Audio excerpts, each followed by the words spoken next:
This week has brought a lot of sadness to a lot of people after the Boston Marathon bombing.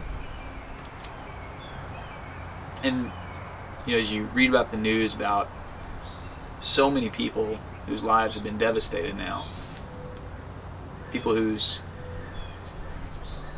have lost so much, lost their legs or lost loved ones, even one family who lost their child. It's just so sad, and so many questions arise. Why would those people do that? Why there? Why then? And maybe as much as anything, we ask the question of,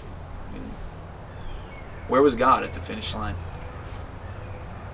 Why didn't he do something if he's even there? And this is the kind of stuff that makes people question, is God even out there? Is God good? And I think we have similar questions in other circumstances. Whenever we read about children in Africa or South America who are ripped from their homes and their families, and they're shot up with drugs and given assault rifles and made into child soldiers. Or we hear about young girls from all around the world who are stolen from their families and made into sex slaves, sold out just as property.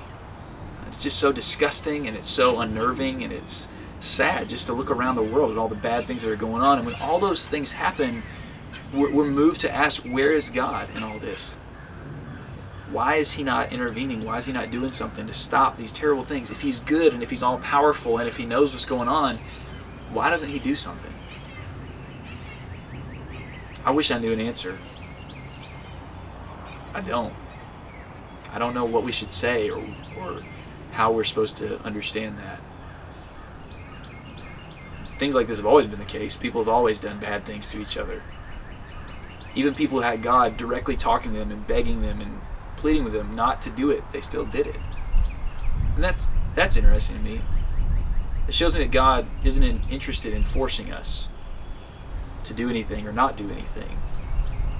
And I guess maybe that relates to the idea that God made us in his image. In other words, he made us with the ability to choose to do good or choose to do wrong. And that's part of our makeup as human beings. It's something that sets us apart in some ways. That we have that free will, that ability to choose. And I think it's interesting when you think about that and you look around in these devastating times that, as the bombers ran away from the marathon, good people ran toward the devastation. In the midst of all the darkness and pain and suffering, there was light and there was love, and there were good people who tried to help those who were hurt. And just as much as there's all kinds of bad things that happen, there are good things and good people that happen in the world today as well. But even still, that doesn't really answer the question of why does God let this happen? Why does he allow the good people to live right next to the bad people? Why not throw all the bad people into a place all by themselves or something like that? Why does this happen? Even though we're not given answers of why God allows that to happen, we are given answers of how to cope with the injustice and the pain and the devastation. And the answer is actually given to us whenever God came and dwelt among us in the form of Jesus Christ. Through the gospel, we learn how to cope with suffering in two ways. Number one, in the cross.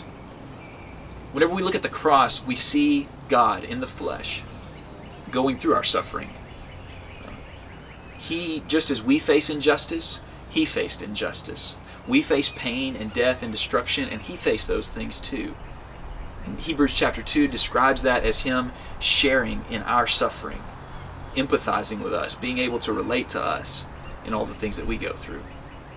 So that's one way that we deal with these things. And when we say, where is God? He says to us, I'm right there. I'm on the cross. I'm going through the same pain that you go through so that you're not alone. But that really doesn't help me much. I mean, if bad things happen, if that's the end of the story, if the end of the story is on the cross and there's all this pain and suffering and all these bad things, and oh, God can relate to me, what good does that do me at the end of the day? How does that give me hope? How does that make me think there's anything better that can come next? And that's where the resurrection comes in. In the resurrection, I see that through that pain, through that injustice, through that suffering, through that death, Jesus came through the other side in life. And the promise of Scripture is that if I die with Him, I will also be raised with Him. If I suffer with Him, then I will also be glorified with Him. And that all of the sad things of this world will come to be untrue through the resurrection of Jesus Christ. And that's how I can cope with all the bad things that happen here. It doesn't give me an answer for why it happens, but it does give me an answer for how to deal with it. That's how God dealt with it in Himself. And that's how we can deal with it if we seek after Him. And if we will follow Him, then we'll be able to get past all the bad things of this world. We'll be able to be people who reach upward together toward heaven.